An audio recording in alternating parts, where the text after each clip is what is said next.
Tā. Labi, tagad nākamais. Es pāriešu, lai taupītu laiku. Nākamais ir fotogrāfijas interesanta tāda īpašība. Tā ir spēja apturēt mirkli.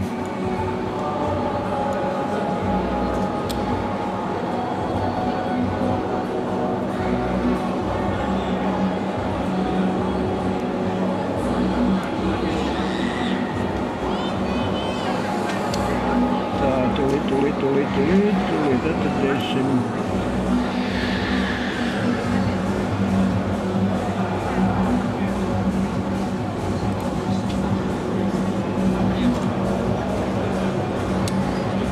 Te ir tik daudz to materiālu, tūlīt iesim iekšā tā. Tā ir šī spēja apturēt mirkli, jo mēs visu redzam kustībā, un mēs esam pieraduši nepievērst uzmanību kaut kādai atsevišķai kustības fāzei, tāpēc, ka viņi tūlīt pazūd, ir atkal nākamais. Lūk, fotogrāfijas spēja apturēt šo mirkli, tā ir saistīta atkal ar fotogrāfa izkoptu ļoti ātru reaģēšanas spēju. Tas nozīmē, ka fotogrāfijas tehniskās iemaņas jau ir absolūti virtuozas, jūs vairs par to nedomājat, bet jums ir kamera pie acīm, un jūs tverat tagad mirkli, un tagad paskatieties, kas notiekās, kad jūs šo mirkli apturat. Jūs ieraugat kaut ko tādu, ko jūs citādāk nemaz nevarētu redzēt.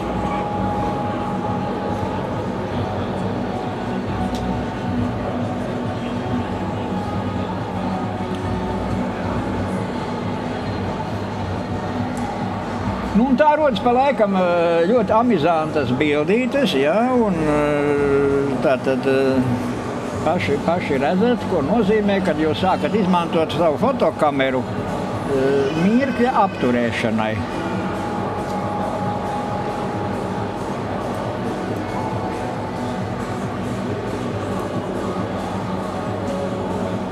Nu, ir jauki paskatīties uz šitādiem apturētiem mirklīšiem, vai ne? Un kur tu dzīvē kaut ko tādu redzēsi?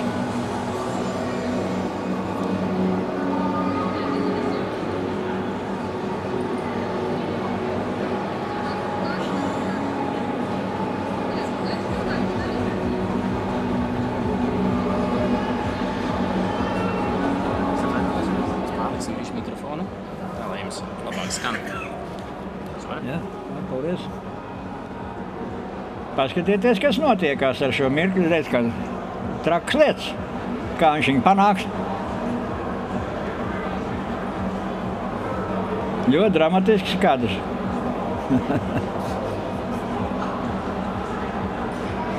Pavisam traki.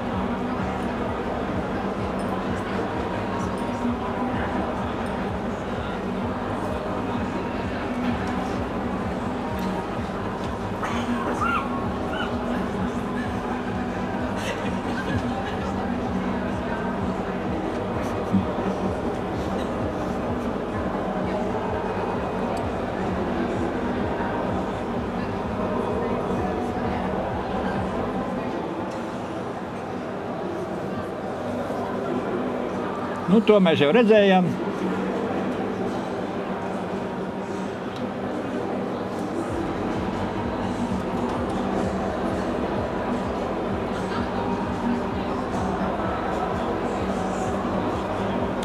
Nu, protams, mēs varētu ilgi un dikti skatīties uz dažādām šādām lietām, bet tas mums prasīja daudz laika.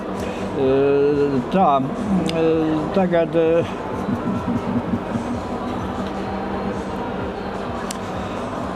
Tagad nākamā lieta ir šai fotogrāfiskajā skatījumā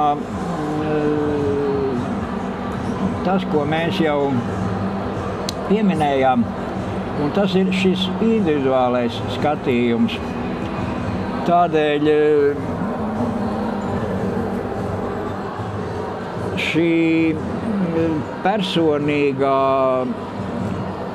interpretācija viņa noved pie ļoti polāras tādas pasaules uztveres starp dažādiem autoriem. Viens otram reizēm pilnīgi runā pretī.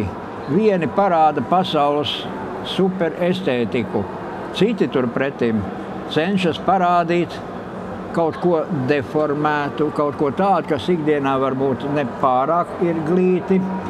Un tagad es jums parādīšu kādu ļoti interesantu, modernu fotogrāfijas pārstāvi Davids LaChapelle. Nezinu, jums ir pazīstams šāds vārds vai ne. Mākslā ir tāds virziens surreālisms, ja? Un tagad lūk attēlos. Izrādās, ka fotogrāfs var interpretēt īstenību pavisam šādā surrealistiskā traktējumā.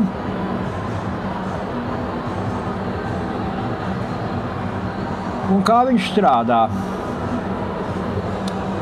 Sākumā mēs paskatīsimies tātad reālo fotoprocesu. Tas nemaz nav tik vienkārši. Kā jūs redzat, tur ir iesaistīta vesela brigāde, tur ir izbraukums ar tur ir tehnika, zivspuldzes, dūmus, tur laiž un tā tālāk. Tātad sākas ar ideju. Lūk, šī koncepcija. Tas ir ļoti interesanti izsekot, kā autors veido koncepciju, tēlu. Un lūk, modelis tagad ir ļoti speciāli sagatavots šādai konceptuālai fotogrāfijai. Kā jūs redzat, ļoti dīvaini apģērbi, dīvaina frizūra. Lūk, tas ir process, kā notiekas šāda fotografēšana. Redzat, pilnīgi dūmus laiks. Būtiski kā kino filmēšanas laikā viss notiekas. Bet autoram ir skaidra sava doma, ko viņš grib panākt. Redzat, kāda modele. Negluži tā kā ikdienā. Tātad šī attiešana no ikdienas, tur viņš pats ir redzams,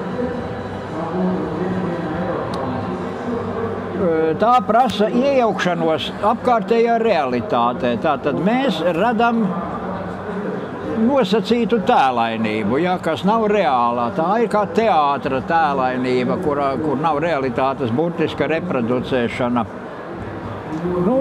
LaChapelle ir viens tāds no tādiem ievērojamākiem šī virziena pārstāvjiem mūsdienu fotogrāfijā. Tā, mēs pāriesim pie nākamā. Kaut gan šeit būtu diezgan interesanti pasīties viņa bildes vēl.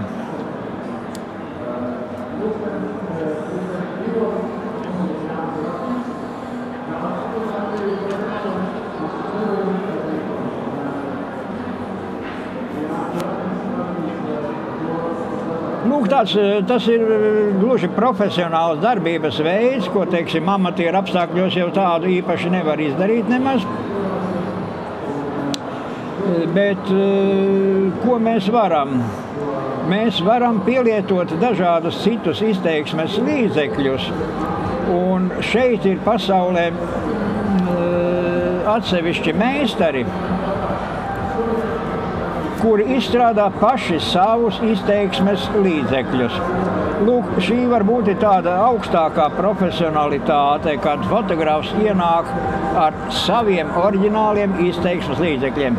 Poļu fotogrāfs Andrzejs Dragans radīja īpašu fotogrāfijas stilu, ko pazīst ar nosaukumu draganizēšana, un ko daudzi mēģina atkārtot. Bet viņš savu tehnoloģiju pilnībā pats nav atklājis. Var tikai kaut ko līdzīgi iztaisīt. Ko viņš dara? Mēs tūlīt redzēsim, kā notiekās šāda attēlu draganizēšana. Lūk, kā parāda cilvēkus.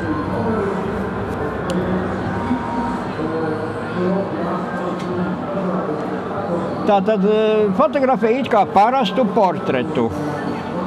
Bet tas, ko redz fotogrāfs gara acīm, ir lūk šāds tēls, ja?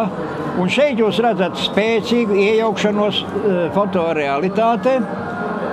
Un lūk, kādus tēlus veido Andrzeja Dragana metode. Tātad šeit ir parādīts ne tas skaistākais, ne tas glītākais, bet pārspīlēt dzīvē realitātē esošais kaut kas.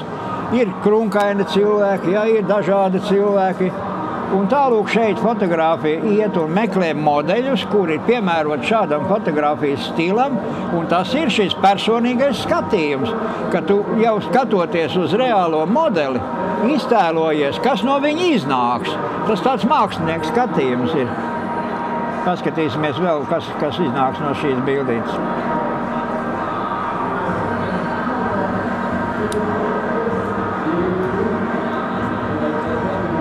Viss notiek kā parasti, un no malas skatoties nevienam prātai neienāk, kāda bilde tur varētu rasties.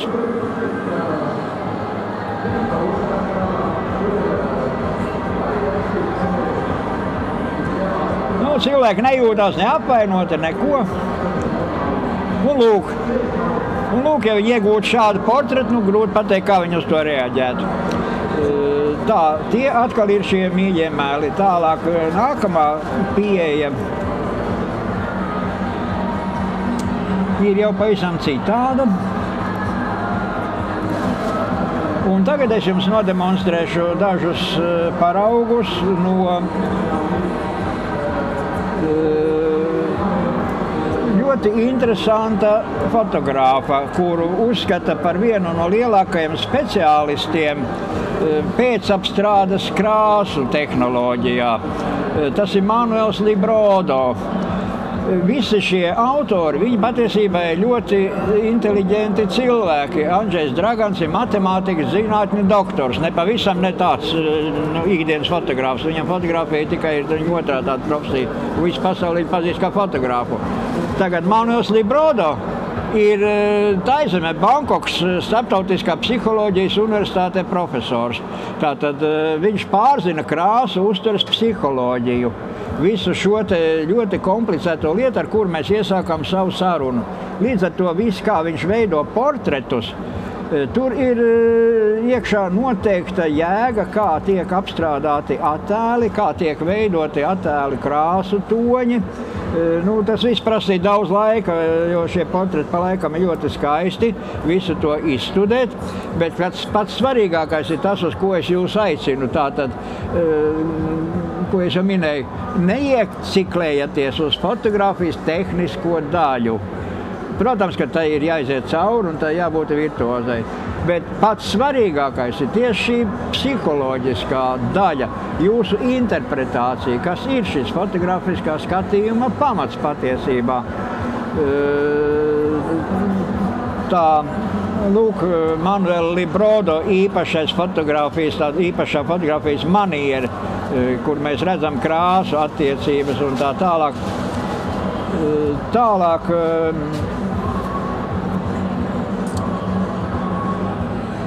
Redzat, šī ir pilnīga attiešana no tādas naturālās sejas reproducēšanas. Te viss ir jau nosacīti. Tas ir kaut kāds tāds tēls, kāds realitātē varbūt pat nepastāv.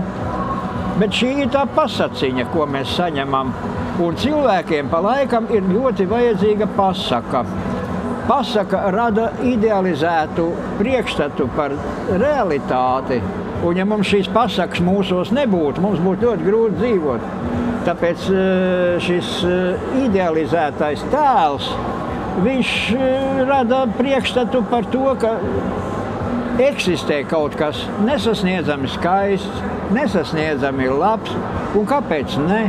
Un kāpēc mēs nevarētu parādīt sievieti, teiksim, tādā tēlā, kāds realitātē varbūt ar acīm dzīvē skatoties, mēs vispār viņu pat nepamanītu.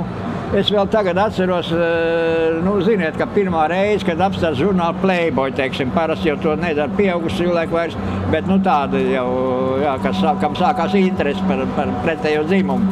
Un pirmo reizi es to laikam vidusskolā, te vēl bija padomu laika, tāds Playboys vispār bija galīgi aizliegts. Un mēs puiši skatāmies tagad šito žurnālu, kāds bija emocijas. Pirmā emocija bija, ka mums ir baigi neveicies dzīvot zemē, kurā nav sievietes. Tur ir kapitālismā, sievietes ir. Pie mums viņas tādas, vai ne uz to pusi. Un tikai vēlāk, kad tu sāc saprast, kā tie attēli top, ka tas ir idealizētais tēls, kur ir ļoti pamatīgi piestrādāts pie visa, vai ne? Tagad jau mēs visu to kursos mācāmies paši darīt, un man studenti jau mūsu modelis jau var uzstājas kā vāzes, vai ne, ja vajag. Dzīvē tik ļoti mēs neskatāmies.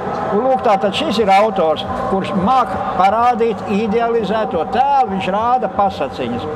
Nākamais veids ir atkal zināmā mērā pasaciņas, bet tās ir saistītas lūk ar šo, tā tūlīt es atradīšu,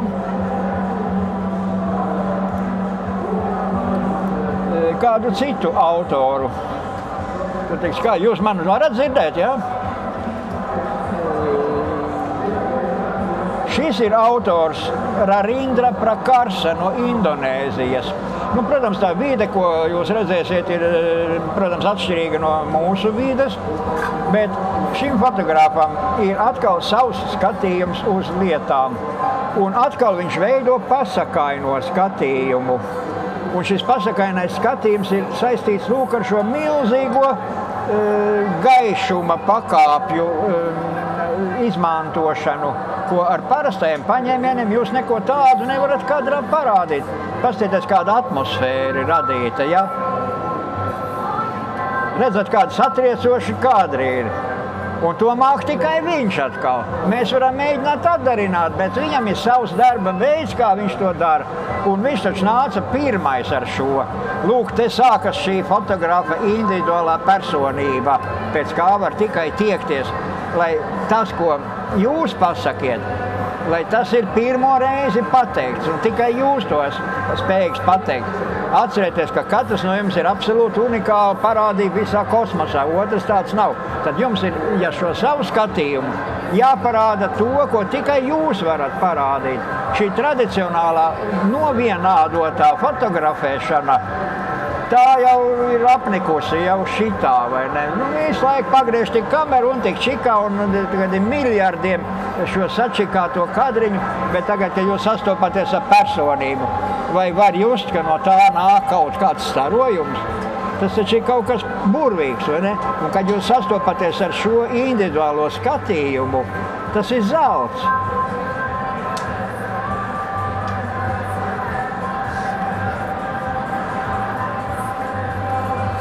Un tā šie foto izteiksmes līdzekļi mūsu dienās, viņi mums ļauj radīt, ko tikai mēs vien gribam. Nu, brīnišķīgs autors, es vienmēr ar lielu prieku sastopos ar šo autoru, tātad tas ir tāds skatījuma veids.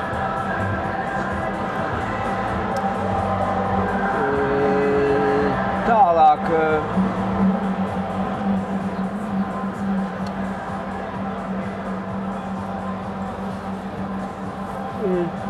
Tālāk ir tāda interesanta lieta, kad viens atsevišķi ņemts cilvēks nemaz savu koncepciju nespēja realizēt. Un tad sanāk kopā tāda radoša brigāde, kurā ietilpst gan fotogrāfs, gan stilists, gan dizainers, gan varbūt vēl kādas personas. Un sāk veidot kaut kādas pilnīgi dīvainas bildes, kur pamatā ir fotografiskais attēls. Un lūk, šeit mēs redzam šādu radošās brigādes produkciju, nedaudz ieskatīsimies iekšā, kur ir izmantota gan mūsdienu tehnoloģija, gan mākslinieciskā iztēle, pie kam tie ir izglītoti cilvēki mākslā, tie nav gadījuma ienācēji, viņi zina, ko viņi grib un zina, kā to panākt. Un tagad, kad mēs skatāmies atkal šāda radoša kolektīva attēlus, atkal mēs pēkšņi varam iesist sev pa galvu, bet var taču arī tā skatīties, vai ne? Un tās bildes, kuras mēs redzam mūsdienu kinematogrāfā laiku pa laikam, lielās šīs filmetrāžu filmas, kur ir ļoti sarežģīta tehnoloģija izmantota, mēs tur šo attiešanu no realitātes ļoti bieži sastopam. Un šī attiešana no realitātes mums rada pilnīgi jaunas emocijas, kādas mēs vēl tādu garšu neesam jutuši. Tas ir tā, ka tu pirmo reizi ēd kaut kādu augli, ko tu pirms tam nekad neesi ēdis. Pirmo reizi mēs varbūt ēdam mango vai nezinu ko, kas mums tā parasti ikdienā nav.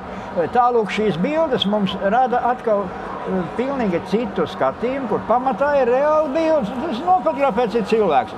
Bet tagad ar visu šo milzīgo tehnisko arsenālu mēs ejam tam virsū un uztaisam jau savu tēlu. Te var vienīgi pabrīnīties par to izdomu. Es mūžīgi esmu bijis pārsteigts par to, kā tie multenīšu režisori var izdomāt kaut ko tādu, kas vispār neeksistē. Tur tas ir tādas lietas, kas nekad nekur nav bijušas, vai ne? Kā to var izdomāt šito? Kas tur pa galvā notiekās?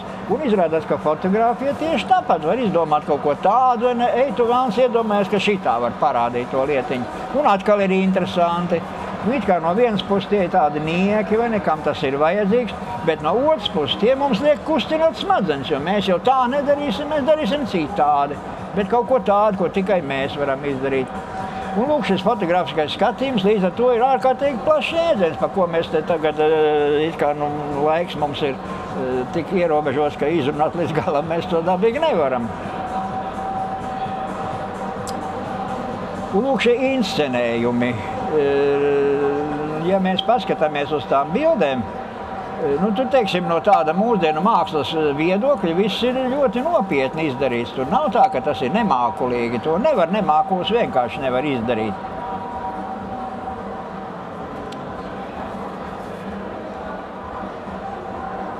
Un tā rodas, lūk, šis fantāzijas elements attēlos. Tālāk, mēs vēl varētu šajā virzienā paskatīties. Tālāk ir pavisam parastas lietas. Skaitās, ka ir ziema kaut gan ārā, kad mēs izejam tā kā ne tā pavasars, ne tā rudens. Bet vai jūs esat palūkojušies uz sniegpārsteņām? Ne tādā izpratnē, ka krīt uz ielām, mums ir neērti iet un tā tālāk. Bet vai jūs esat paskatījušies, kas tas ir pa ārkārtīgi smalku dabas juvelieru izstrādājumu sniegpārsteņu. Un atkal ir vajadzīgs fotogrāfam iedomāties, ka var paskatīties uz sniegpārsteņu. Mazs snieciņš krīt no debesīm. Un šeit ir tāda lieta, kas ir, varbūt ne visi to tā ir ievērojuši. Visas sniegpārsteņas ir sešstūrainas. Savā laikā vācu astronoms Johannes Keplers bija ārkārtīgi satriekts par to, ka viņš nevarēja atrast izskaidrojumu, kāpēc krīt tikai sešstūrains sniegpārsteņas. Viņš saka, skaties uz ko gribi un nekā savādāk. Un tad bija jāiet zinātnē uz priekšu, uz kristalogrāfijai bija jātīstās. Izrādās, ka ūdens molekulāra struktūra tā to nosaka, kristāla forma. Bet tagad paskatieties, nav divu līdzīgu. Un vai jūs atkal varat iedomāties, kā viņas ir fotografētas? Tagad, kad jums būtu jānofotografē sniegpārsteņi, vai jūs varat iedomāties, kā to jādara ir? Jums jānāk uz fotokursiem, es nestāstīšu. Jā, mans uzdevums ir, zinām, reklamēt Fotoakadēmiju, kur es pārstāvu pašlaik. Tātad vesela virkne tās lietas, par ko mēs pašlaik runājam, gan tā krāsu apstrāde, gan formu maiņa, to visu mēs mācāmies. Nākt uz fotokursiem, būsiet gaidīt. Tālāk.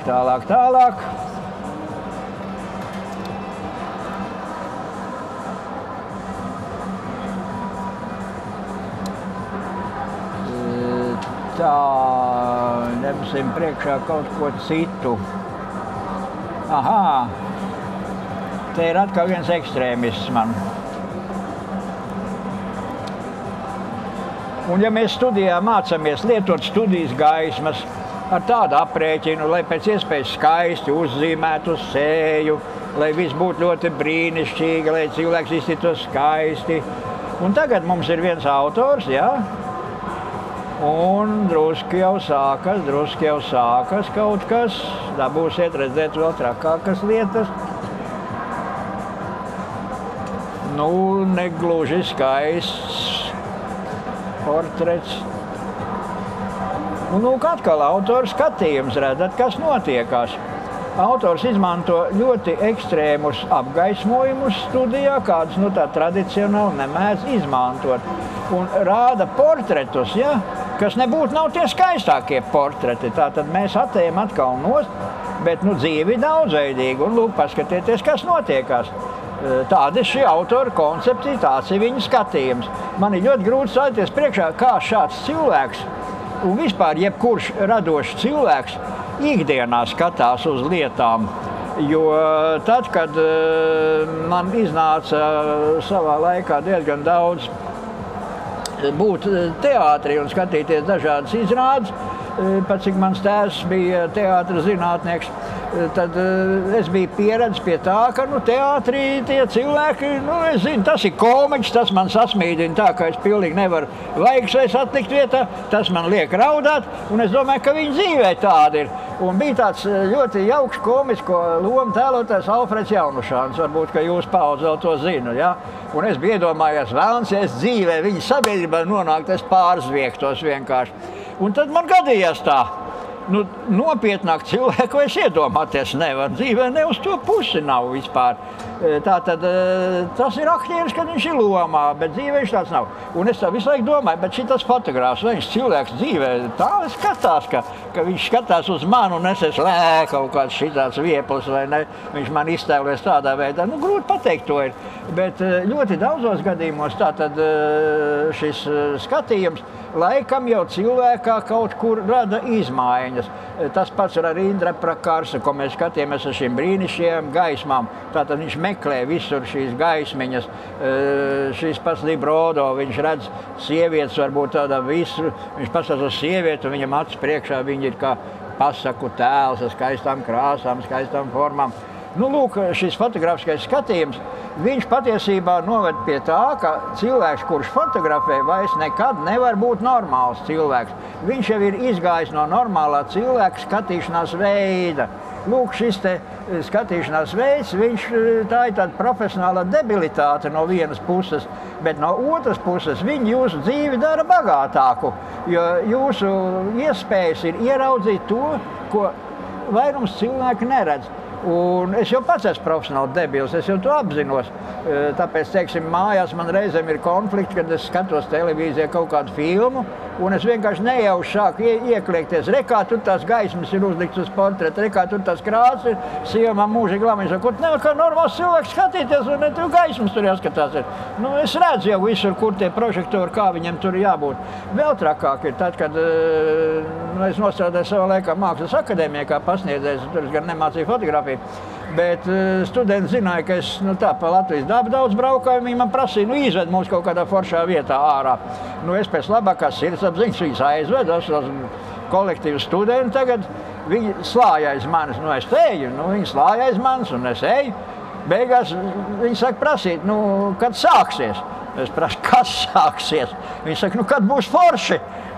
Es pilnīgi apstulbu, es domāju, es esmu atvedis viņus uz vietu, kur viss apkārt, viss kaut kas ir. Viņi man prasa, kad būs forši. Izrādās viņa skatīšanās vizuālā pieredze ir pavisam citādāk nekā manējā. Un es tur skatos uz visiem krūmeņiem, uz zariņiem, uz visu kaut ko. Man liekas, ka tas ir baigi smuki. Viņi iet un gaida, kad būs zērgļu klints vai kaut kas tam līdzīgs, kas ir pierasts vai ne. Nav.